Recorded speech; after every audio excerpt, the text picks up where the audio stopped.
Hi, everyone. Welcome to Webinar Wednesday presented by Acumen. My name is Stephen Phelps, and I am the marketing manager here. And today we're going over cybersecurity for Sage 300 best practices and tips. Our presenter today is Scott Holliday, who is the head of our operations team, and he is here to give you the knowledge you need to know to keep your Sage 300 safe and secure. But before we get started, please note that this webinar is in listen-only mode and should be between 30 to 45 minutes long. If you have any questions throughout the webinar, then please write them in the chat option and we'll answer them near the end of the presentation. With that said, I'll go ahead and let Scott get started. Thank you, Stephen. Good afternoon, everybody. Appreciate you taking the time to join us today.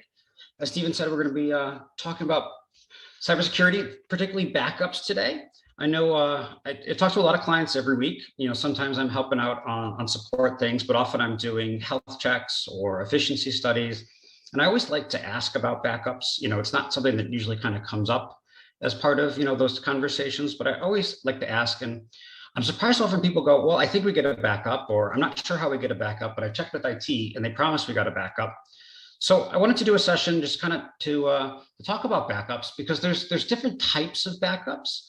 You know, there's technical things, but there's also just kind of big picture, different types of backups. And I wanted to kind of talk through the different types and the different scenarios so that people can kind of be aware and kind of think through the choices about what they are to make sure that what they're doing at their business fits for what they actually need.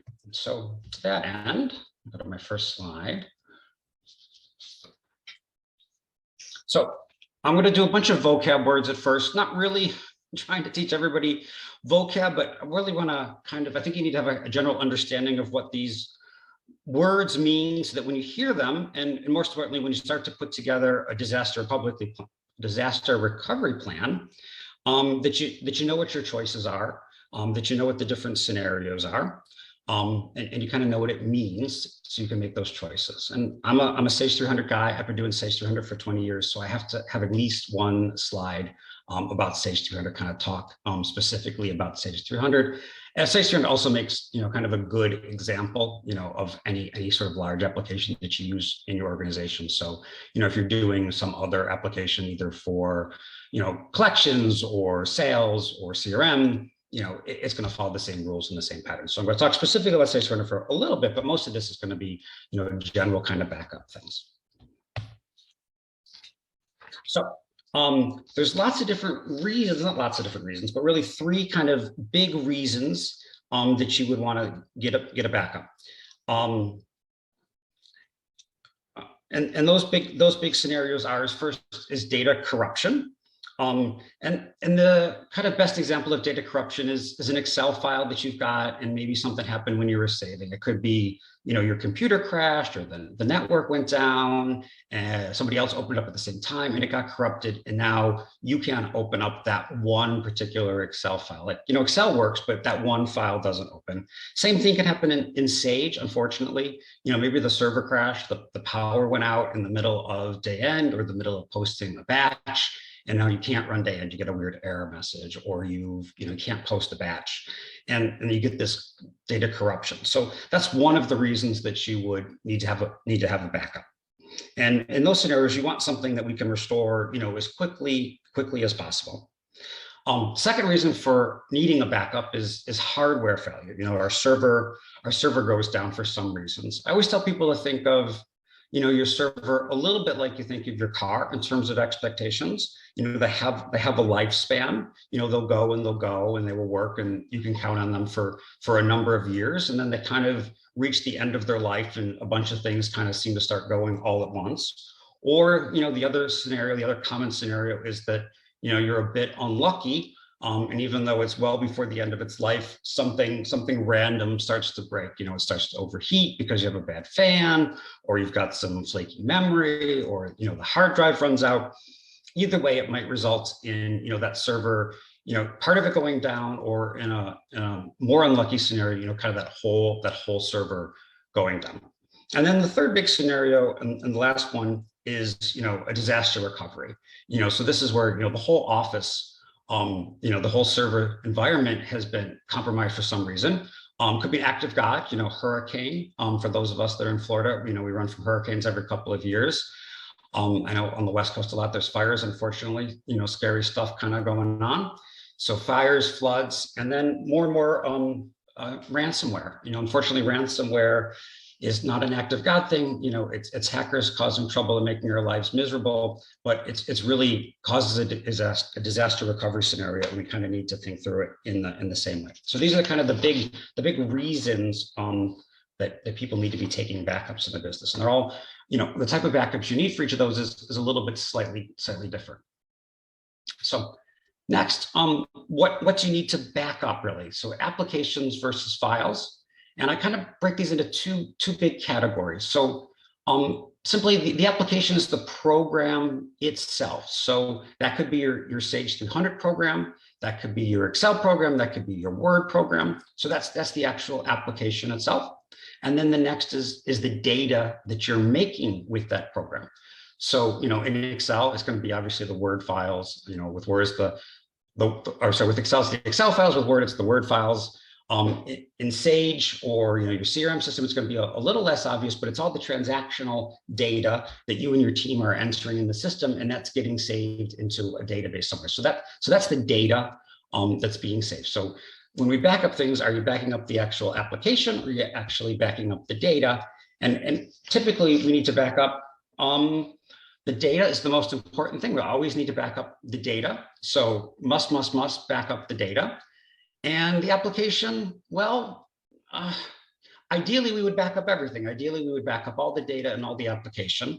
Unfortunately, backing up the data and the application can be a little bit time prohibitive, can be a little bit cost prohibitive, because there could be so much of it, and it might take longer than you have overnight. So, with the application, we can start to kind of get a little bit more selective. So, with your Microsoft Office, it's, oh, you don't need to back up your Office, because you can download your Microsoft Office and reinstall it, and that's pretty quick, and that's pretty painless.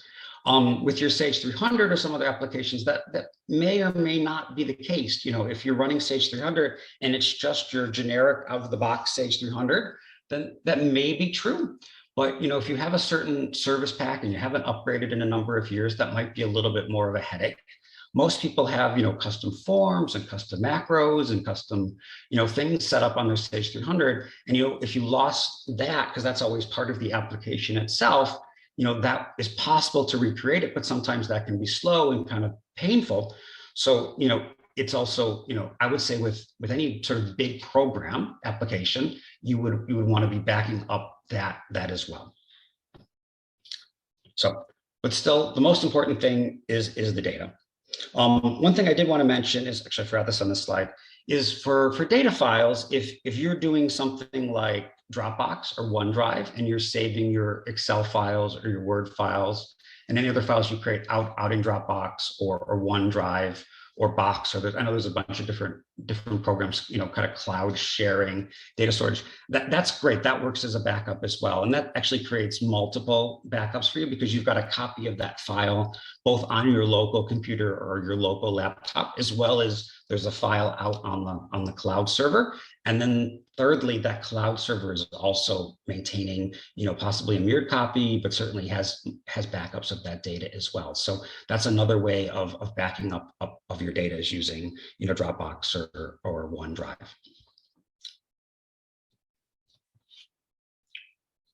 All right. Cloud versus local. So cloud, I hear that word a lot these days. It's a wonderful buzzword, but really cloud just means it's somebody else's computer. Now, it's probably a really, really good computer. It's probably in a secure, temperature controlled warehouse, underground security, and there's a team of, trained IT people.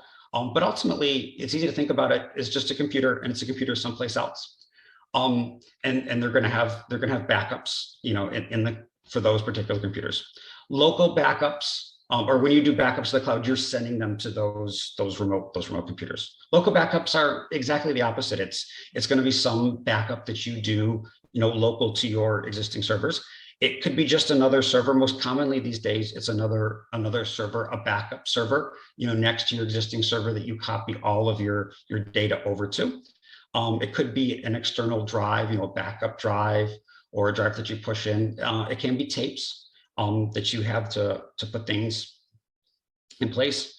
For things that you need to restore, quickly, and need to get back and available very quickly, local backups are wonderful and actually the better choice. So if you've got an Excel file that got corrupted and you need to get a restore, having it right on your local network and having IT do a restore is going to be the fast and better option. If it's away in the cloud, certainly with a large data set, if your Sage 300 data got corrupted and you needed to do a restore of your Sage 300 and you had to do a cloud restore, that might take all day. If you're going to do a local backup and you're going to restore of your local data set, that can probably come back in 15 or 30 minutes. So for things that get corrupted, a local data set as a backup is going to be a much better thing.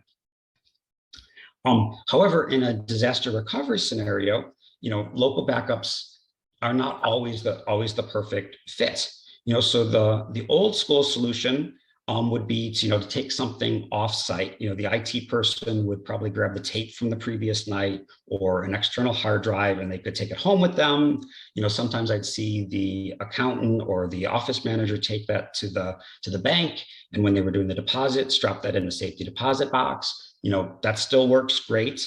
Sometimes it's a day behind, but that can be okay.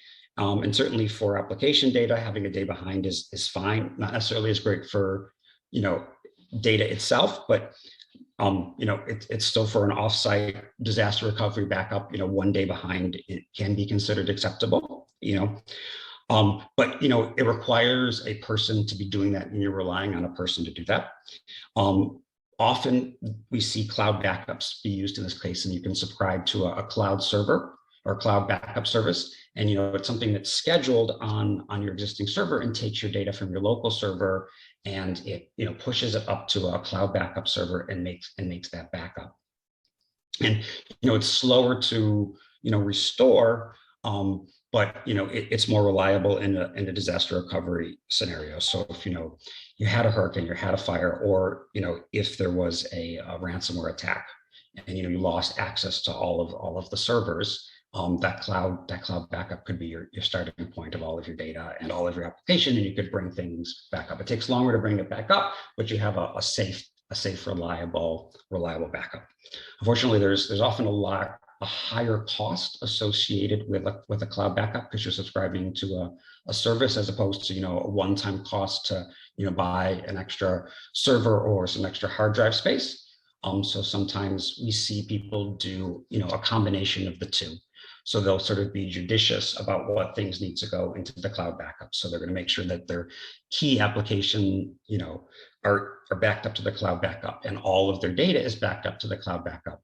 But not necessarily every little thing is backed up to the cloud backup. And actually part of your disaster recovery plan is what things need to be part of the cloud backup and which things are okay to just be part of the local backup. And you kind of make those cost benefit choices.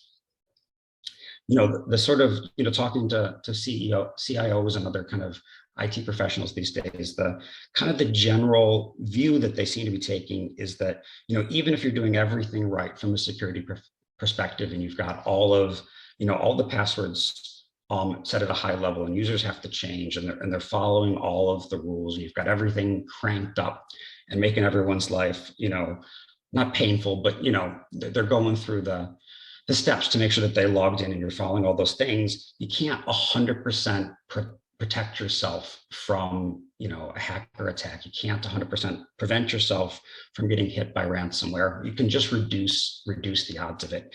It's unfortunately a little bit like, car theft. You can put a car alarm on, you can put the club on, it will reduce your chances of, getting your car stolen, but it cannot eliminate the possibility of your car being stolen. And you need to have a disaster recovery plan, just like you need to have car insurance, so that in the unfortunate events that it happens, that you have something in place so that you can recover in a reasonable amount of time. Another couple kind of common vocab words people kind of throw around, and I just kind of wanted to explain, was a snapshot versus a backup. And a snapshot really is something that's specific to folks that are using virtual servers.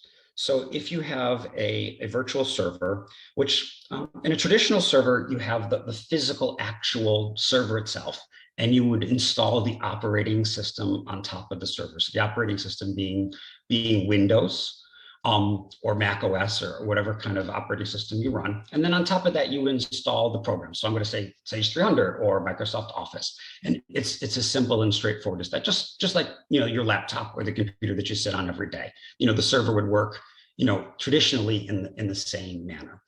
Now, in a virtualized environment, it gets a little bit more trippy, kind of. We can install, you have this physical server, and then on top of that physical server, we install an operating system, which could be Windows, or could be a flavor of Linux or Unix, or the Mac OS. And then on top of that, we install a special virtual application, which pretends to create fake physical computers. And so these virtual computers then allow us to install individual operating systems on top of these virtual computers. So from there, we can install Windows. And then inside of each of those Windows, we can install, Office and Sage 300 and all these other applications. So one physical piece of hardware is actually being broken up into multiple individual computers, which I know at first you kind of feel like, well, that makes it unnecessarily complicated. And I understand that it kind of does at first, but it does give us this extra layer of functionality. And then from here, we can do a few interesting things. First is we can do these snapshots, so that we can take a picture. A snapshot is a picture of what's going on, of an entire instance of the operating system and everything that's installed within an operating system. So it's a really fast way of taking essentially a backup of the entire computer, including all the programs and all the files and all of the data, which is different than a traditional backup. When a traditional backup, we would take and copy, all of the files from that computer to a different computer, or to a backup drive, or to a tape, or to the cloud, kind of one by one. So it's different logically than that. But then also with this virtualized server, we can start to do things like, having more than one piece of physical hardware that take turns managing these virtual servers that kind of float up above. And then also we can take these virtual servers and back them entirely as a server up to the cloud. So there's a lot more functionality if you start to do virtual servers. There's certainly more cost associated as well, and we have this extra functionality of doing a snapshot.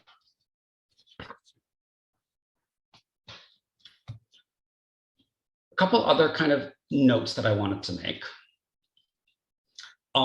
First, SQL backups. SQL is an application that's running on the server. So if you're running any sort of big program that needs transactional data, often you'll be running Microsoft SQL. It could be a different flavor of SQL. SQL just means standard query language, and that's just a method of storing and tracking transactional data. The most common flavor we see is Microsoft SQL, but there's Oracle SQL and DB2 SQL, and there's a whole list of SQLs that you can do.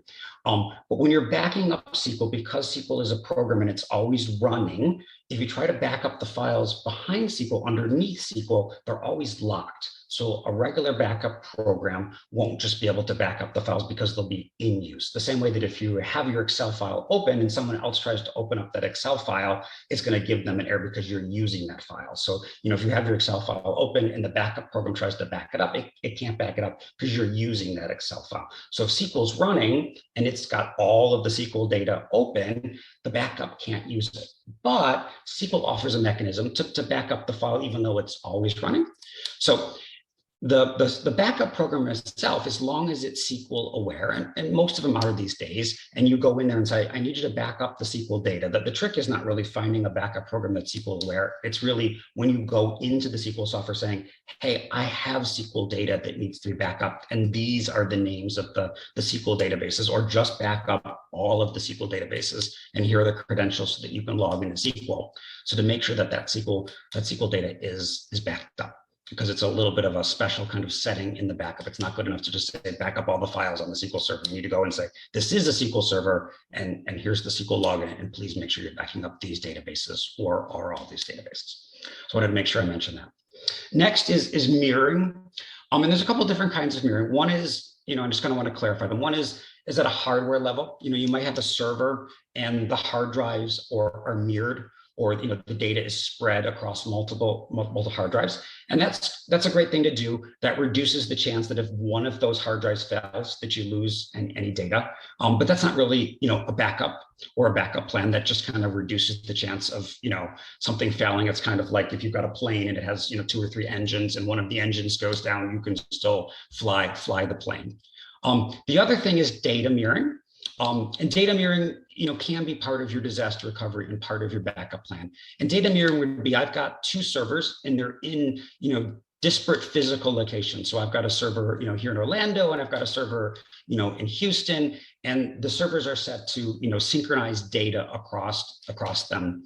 And so anytime I save data in Orlando, it automatically saves the data in Houston. And that's fantastic. If anything happens here in Orlando, if we are really unlucky and a hurricane comes and it creates a flood and we lose the data center here in Orlando, all that data that's mirrored in Houston, we won't go down, or we just got to repoint some things and things will come back up. If it's a ransomware attack, we've got to be really smart about how that synchronization is set up. And we probably want to have an additional backup as well, because if they're on the same logical network, that same virtual network, that same VPN, it's possible that the ransomware would spread across both of them. And if I lost both of those mirrored servers, I may still lose all of those data in that mirrored environment. So I need to be really smart about the way that data is mirrored. If it's mirrored at a kind of a Windows level, I may still be at risk for certain types of things. And I want to make sure that I have an additional backup. So as part of your disaster recovery plan, that's great for a lot of things, but maybe not perfect for ransomware considerations. All right, here's my Sage 300 slide, because I couldn't resist. I had to do something for Sage 300. The most important thing with Sage 300, please back up the SQL data, the SQL data, the SQL data. If you didn't have any backup but the SQL data, you're in okay shape, not perfect shape, but in okay shape, because you'll have all your transactions, you'll have all your vendors, all your customers, all the work that you've been doing for years and years and years. We'll get that all back. And if we had to reinstall Sage for you, we'll get you up and processing, within a day or two at worst. So the most important thing is the SQL data. Ideally, I'd love for everyone to have a backup of the application data as well. If you go into your Sage 300 and you can click on Help and About and look on the programs settings, and you can see there's a shared data folder and a program data folder, and it'll tell you which folders to back up, or you can call the support desk and they can kind of help you get to those places. Specifically, those are the 2 places that I'd want you to back up: everything in shared data and everything in program data. That would be where the application data is located.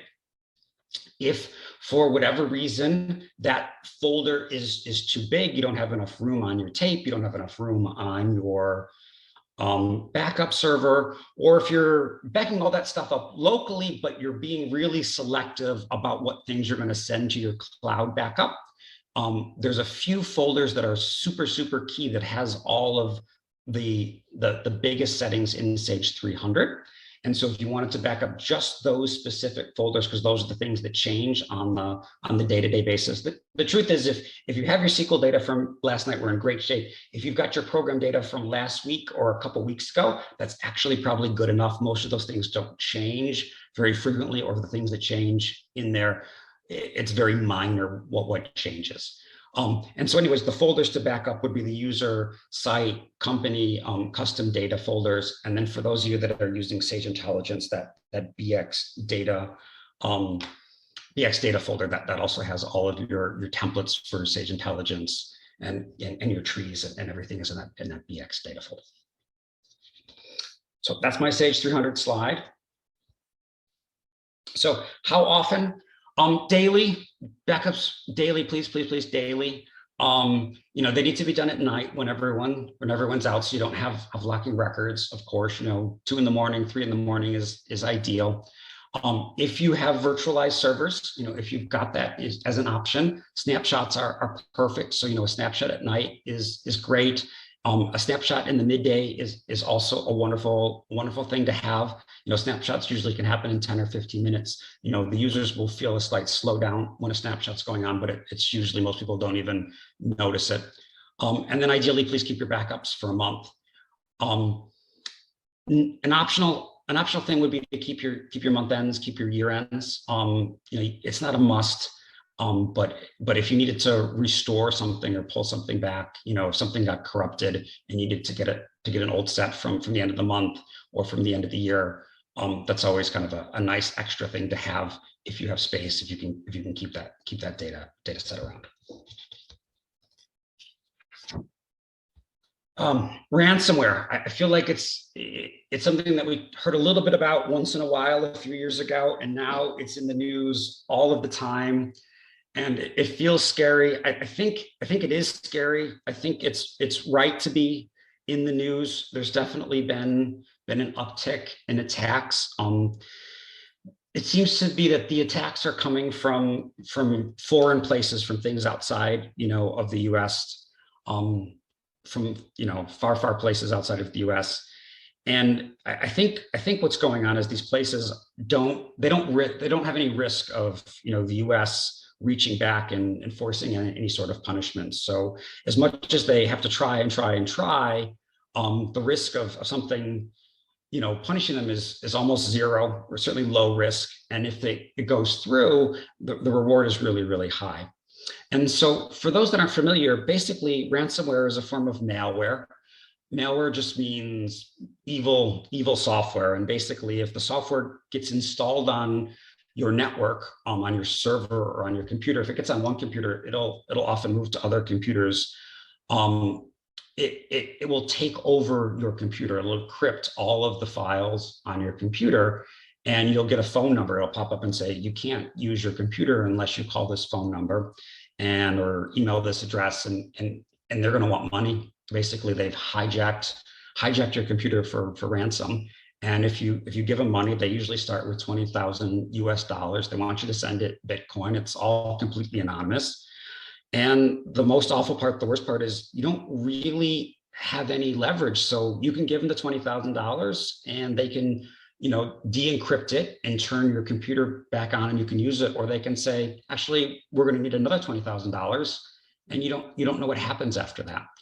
So it's really just awful stuff. And we've been getting a couple of clients a year with these ransomware attacks, and I've already had 3 or 4 this year. So I know there's definitely an uptick. The thing is, you have, when they happen to you, you still physically have access to your servers because they've come from, foreign places far away, and, they've taken over with this encryption, but you physically have access to your servers. So you can quite literally erase everything on your servers, and they've lost access. You've lost everything on your server. But, if you have a full and complete backup somewhere, then you can restore that backup onto your servers and start all over again. Where some companies get themselves into, unfortunately, this is where I have some really bad stories, is if there's a backup server on the network, which is the most common way that people are doing local backups, that backup server can be taken over by the ransomware as well. So if the backup server is taken over by the ransomware, when you erase all of the servers, you can't restore from the backup server because you've lost the backup.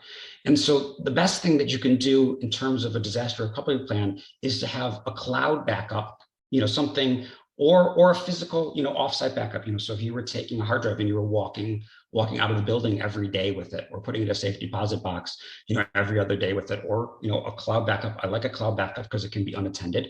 And you might be selective about what servers you back up and which data that backs up, because a cloud backup can be more expensive.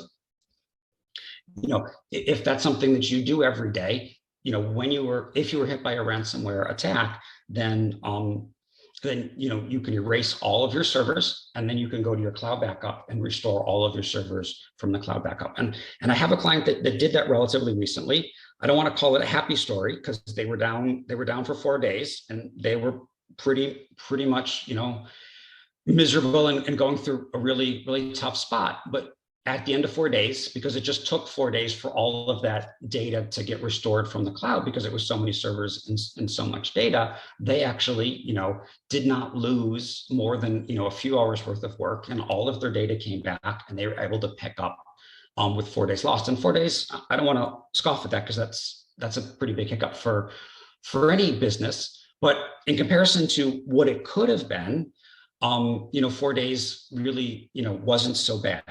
The alternative being, if they didn't have that cloud backup, and I've seen many clients that did not have that cloud backup or did not have that offsite backup, and they were hit by ransomware. And those stories are dark. They're calling vendors and asking to resend invoices. They're pulling, papers out of drawers, and they're bringing in temps to rekey stuff into the finance system. They're asking us if we happen to have taken a backup for them, or looking to other people for help to get data. They've got financial statements that they've printed out to paper, and they're keying them in as net changes and trying to get anything together. Running a business is difficult enough. You don't want to lose all of your Excel files and all of your Sage data. That's just a mountain that no business needs to climb. So I would say, consider cloud backups, or, consider, moving cloud, software to the cloud as an alternative to prevent yourself. So that transition, I said, can the cloud save me? And that's a question I get asked all the time. And, one of the things that happens with the cloud is it's not really a change from any of the things that we've been talking about, but really what happens is with cloud, these things kind of get divvied up, and different people are doing the work. You're sort of, well, not sort of, you're exactly outsourcing, the different things. So I drew a picture here, just the different layers of what's going on when you're processing things. So in layer one, if you can just think of that as, transaction processing, your data entering an invoice, or you're working in Excel and you're making a spreadsheet to do a calculation, you're putting in a sales order, that's happening by the team, your team at your organization. Next is the application itself. Who installs, Excel? Who installs Sage 300? Who helps configure it? Who does the training for it? Who sets up the users? How does that happen? Where is that installed? Who does all of that work? The next is the server and the operating system and the user administration. Who installs Windows? Who is the IT person that makes the Windows accounts, that sets up the printers, that maintains the access, that does the backups, for Windows, that does the backup for SQL, that does all of those things. And then the fourth layer that I have is the physical server itself, who makes sure that the physical server is in a cool place, that, it's safe from disaster, that it's under, lock and key, that no one can get access to it except for the people that need access to it, that if a hard drive fails, that replaces all of those things, who is responsible and who does all of those tasks. And in a traditional, IT environment, in my first column here, all of those things are done, by a company, and that, those servers are physically in your office. They're in a server closet, or they're in the IT room, or they're back behind somebody's desk. You have a full-time IT person or a full-time IT team that, is maintaining the physical servers and replacing anything that breaks, or buying anything that's new. They are installing Windows. They are setting up Windows. They are, they're in your office. They might not have full-time people. You might have part-time people that you call, and they come in, a few hours a week or a day a month, and they do those things, or they come in when something goes wrong. And, they're doing that kind of layer 3 thing. The application stuff, might be something that Acumen does for you. If we're talking about Sage 300, or we kind of split up, your local team might do the install on Sage 300 on your workstation. You might do the install of Sage 300 on your workstation, but we might do it on the server. And we kind of, divvy up that work, but all that work is done, on computers that are in your office, and it's responsibility of your organization. And then ultimately, of course, the transaction processing is something that your organization has to do.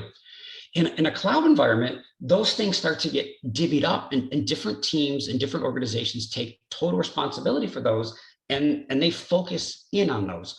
And so what was once all four of those things, your organization taking responsibility for, the three other things that are not your specialty, not your transactions that you care the most about, you can outsource to other people. So the application, is still can be Acumen. Our part actually changes the least, but the operating system and the install, if that goes to the cloud, there's a hosting company that specializes in just creating these virtual servers. If I go back to that slide that I talked about a little bit before with the snapshots, they create a virtual server, and they have the operating system on the virtual server. We'll install Sage on the virtual server.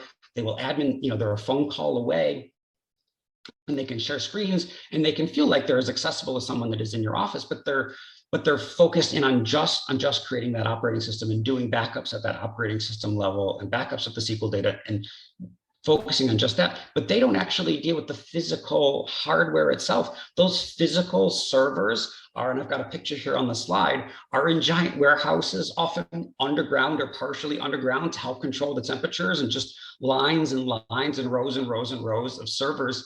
And there's a different team of people that are physically maintaining the temperature and keeping the air conditioning right and keeping access to the servers right. And they do their own, set of physical backups. And because of the virtualization, if there's any sort of hardware failure, those physical servers can be taken offline, and the virtual servers just move to different physical servers without anyone even knowing that they moved around. So it's a little bit, kind of ends up like economics 101 with specialization, so that you've got teams of people that are just focused on, physical servers and backups and maintaining physical servers. You've got teams of people that are just focused on the operation of the operating system and Windows and users, and just that's it. And then people focus on just the application, and then your team can just focus on your business and the operations of it. So you don't have a situation where like you do today, where one company is responsible for all of those different pieces. Now, at a large enough organization, it does certainly make sense that one company would be responsible, but there's a lot of scenarios now where the cloud is making more sense from organizations, and it does sort of take away some of these backup things, because you're pushing that out into the specialists, and they have lots and lots of redundancy because that's what they're focused on. So I know you didn't ask me for homework, but if you did, I had a couple to-do lists for you. First, review your backups. Make sure that the type of backup you're getting makes sense with what your needs are. Kind of think about, for data corruption, for disaster recovery. Are you getting the right type of backups? I would say consider adding a cloud backup to your mix. That might be just a cloud backup, or that might be moving an entire application to the cloud. So, if you wanted to move your Sage 300 to the cloud, you want to keep your Sage 300 exactly how it is, but you want to move the entire thing to the cloud, so you don't have to stress about it and its backup and anything related to disaster recovery for your Sage 300. We can help with that. If you don't have a disaster recovery plan, I think you need to put it in your calendar. Make yourself a disaster recovery plan. Think it through. What things you need to back up, how you're backing them up, and how you're going to bring things back in terms of a worst case scenario. What are the possibilities? Fire, flood, ransomware, hacker. What's going to happen, and what do you need to back up, and how are you going to restore? Because if you're trying to react after it happens, you're already in a miserable place. If you've thought through all the worst things, you've got a plan to what to do, it's going to bring it back up so much faster, and you know that you're going to be able to bring it back off. And so often, unfortunately, it's not theoretical. It's not, oh, that really couldn't happen to me. I think, unfortunately, with something like ransomware, it's something that really can happen to any business. It's sad that that's true, but it's unfortunately a reality. And then lastly, I say, do a test restore. I'm always surprised at how few businesses do this. And what I mean by that is, ask IT to restore a file, not a file that you've lost, but say, can you restore this Excel file, or can you restore this, the SQL data from last week. It could be a test data set, doesn't need to be your live data set or an Excel file that you need. A little bit like a fire drill, if you go and practice it, when you really need it, you'll have gone through the steps.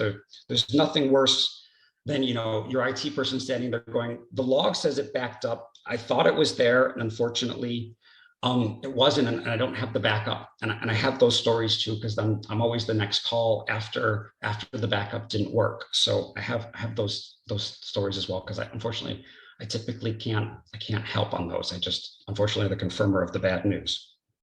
So I would say put that in your calendar, do a test restore once a year. It can be your birthday, it can be the first year, Arbor Day, pick something and have IT do, a test restore for you to prove that it's working and that they're comfortable doing a restore if ever called upon. So that's my my list. So I appreciate everyone's time today, and I'm certainly happy to answer any questions if anyone typed in, Stephen. Yes, so at this time, I'll open up the chat option. We did have a few questions that came in when you were talking about ransomware. So we Sure. can go ahead and get started. The first question that came in was, what are the biggest cybersecurity threats that you're seeing right now?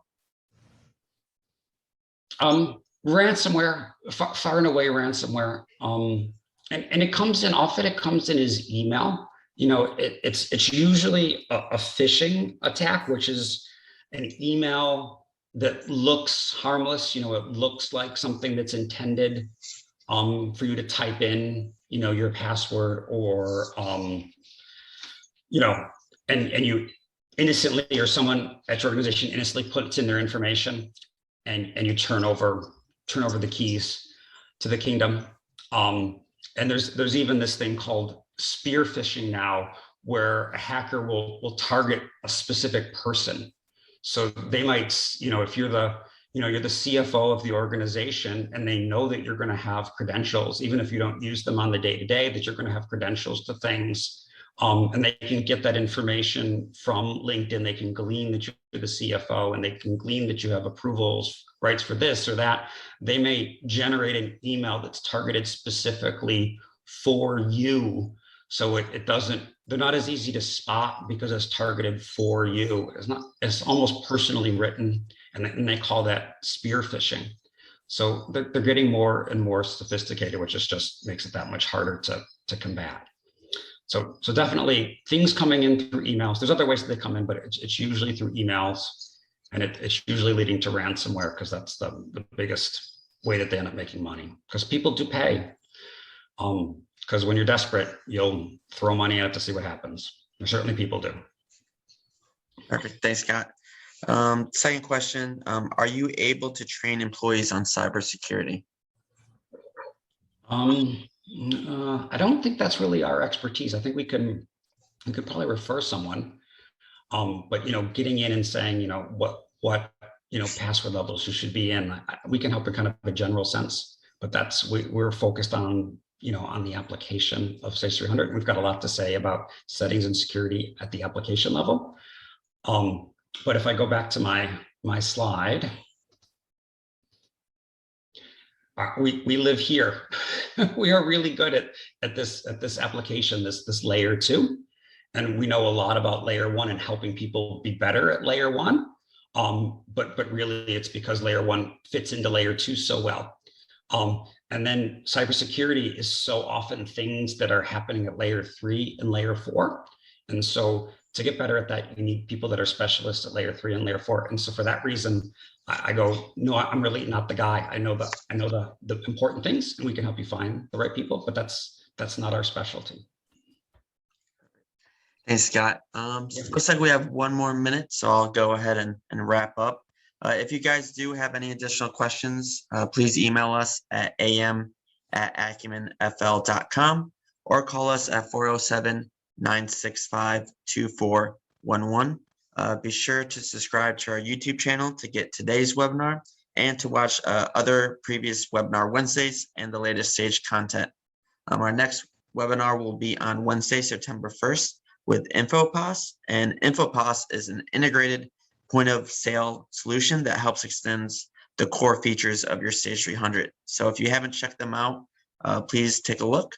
And thank you all for joining us today. Scott, thank you for the great presentation. and we hope to see you again soon. Thank you, everybody. Appreciate your time.